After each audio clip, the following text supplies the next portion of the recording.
আসসালামু আলাইকুম গাইস, আশা করি সবাই ভালো আছেন। এক গৃহস্থে ইঁদুর ধরার জন্য একটি ইঁদুর ফাঁদ পেতেছিল। তো ইঁদুর ঘরে গিয়ে বুঝতে পারছে ইঁদুরকে ধরার জন্য ইঁদুরের ফাঁদ পাচ্ছে। তখন ইঁদুর সাহায্য চাওয়ার জন্য মুরগির কাছে গেল, গিয়ে বলল, মুরগি ভাই আমার একটা উপকার করবা। তখন বলল, কি বলো? পরে বলতেছে, গৃহস্থ ঘরের মধ্যে আমাকে আটকানোর জন্য, মেরে ফেলার জন্য একটা ফাঁদ পেতেছে, আমাকে একটু সাহায্য করো না, এটাকে সরিয়ে দাও। মুরগি বলতেছে, যেহেতু ফাঁদটা আমার জন্য পাতেনি, তাহলে আমি কেন এটাকে নিয়ে সমস্যা ভাববো? এতে আমার কোনো সমস্যা নাই বা আমার কোনো সমস্যা হবে না, আমি তোমাকে সাহায্য করতে পারবো না।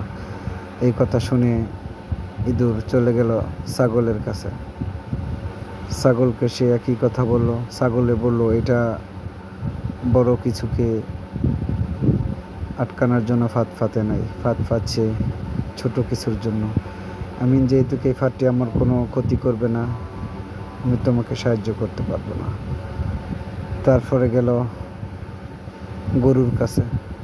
গরু একই কথা বলল, এটা বড় কিছুকে ধরার জন্য এই ফাঁদ পাতে নাই, এই ফাঁদ আমার কোনো ক্ষতি করতে পারবে না, অতএব আমি তোমাকে সাহায্য করতে পারবো না।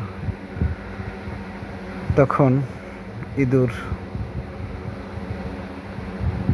কষ্ট পেয়ে তার বাড়িতে চলে গেল। রাতে অন্ধকারে গৃহস্থে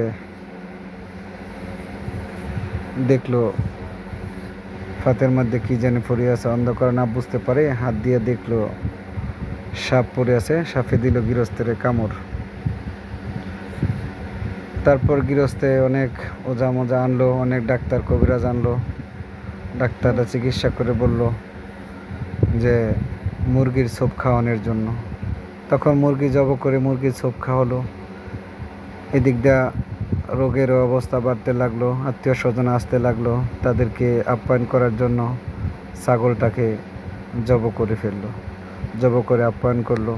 টাকা পয়সারও সমস্যা হয়ে দাঁড়ালো। শেষমেশ গৃহস্থে গরুটা বিক্রি করে দিল। তো যাই অবশেষে গরুটা বিক্রি করে দিল।